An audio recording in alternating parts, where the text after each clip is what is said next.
When the Panthers last met the Seahawks in January, Seattle played keep away. Riding league MVP Shaun Alexander, the Hawks held the ball for 42 minutes on their way to the franchise's first ever Super Bowl appearance. Less than 5 months later, Carolina has a chance to keep Seattle away from their second. Sort of. An NFC title game rematch is one half of the Final Four in our Ultimate Depth Chart Conference Finals. Here's Trey Wingo.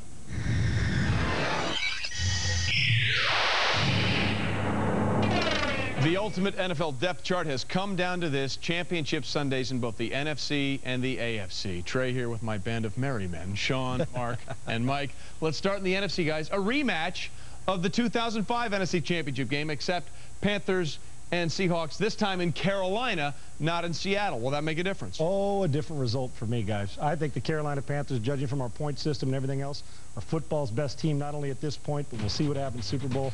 They're going to commitment to run. Like I said, Jake Delhomme does not get enough credit for being a great leader, and people are going to underestimate how important that #2 receiver, Keyshawn Johnson, is. Chris Jenkins, too physical. They're better. They beat the Seahawks in the championship. We talked about the Seahawks and their ability to rush the passer. Let's not forget Chris Jenkins coming back for the Carolina Panthers. Also, you've got Julius Peppers. This is a football team not only physical, but they can get after the opponent's quarterback. Mikey, don't you think a little more athletic, too? Let me tell you, the biggest difference, I think, is what you said about Keyshawn, because last year, Seattle found a way to shut down Steve Smith, covering him short and over the top, bracket, however they need to do it with a couple of guys. If Keyshawn, then you go ahead and let Keyshawn get off on the other side. And then if they need the running game to get going, I think they can. I think Chris Jenkins, God forbid, he's hurt 3 years in a row. So this guy's back. I mean, Kenny Lucas at corner, shutting down the most complete game, or most complete team out there. And I really think the addition of Keyshawn Johnson is one of the more underrated. Trey, you saw how good Keyshawn was last year during the regular season. Came up big on a regular basis. The other thing is, I don't expect Nick Goings to be the starting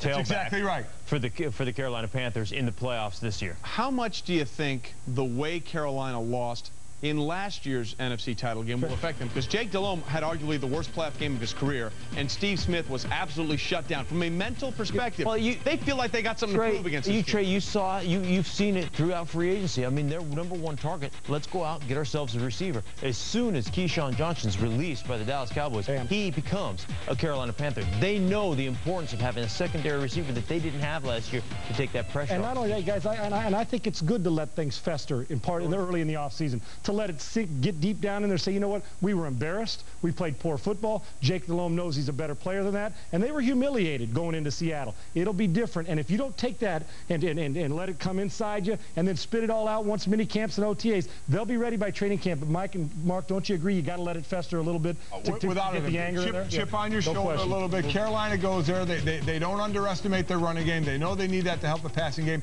and there's not a better receiver in the league that you can throw a hitch to, and it's like a sweep. And let's not forget who their field goal kicker is, too. The catalyst to Denver Broncos winning 2 world championships was a loss to the Jacksonville Jaguars in the playoffs, when the Denver Broncos had, and I was on that team, had home field advantage throughout the playoffs. And it bothered you for months after that. It bothered us for years after. That festered. It's still one of the toughest things that organization. See how it always goes back to him? It always goes back to him? I was going to say the reason why you guys were able to bounce back was because of you. Strong left guard Good play. point. So basically, you guys were true to the board. You guys were true to the board. Panthers, Seahawks 1-2. Panthers, Seahawks 1-2. You have the Panthers who are in Super Bowl 38, moving on to Super Bowl 41. All right.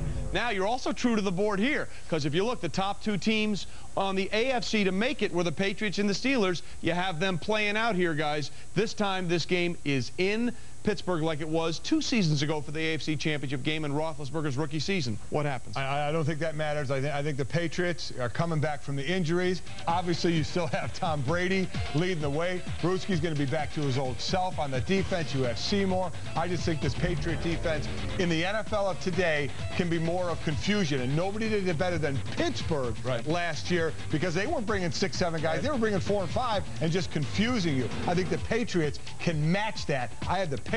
And guys, I do too, Mike. And aside from the obvious, the Bradys, I don't believe Martin Gramatica is going to be kicking at this time of the year. I think that somehow, some way, there'll be another field goal kicker. I don't believe he will be. He's holding the fort down, but by the time we get here, there'll be somebody else kicking. But when it comes to that running, Corey Dillon's got to play better, and I think he will. We know that they've sewed up more physical on defense. We can expect more out of them, guys, and they may have the best core of tight ends in the league, depth-wise. You know, second, third, fourth. They are.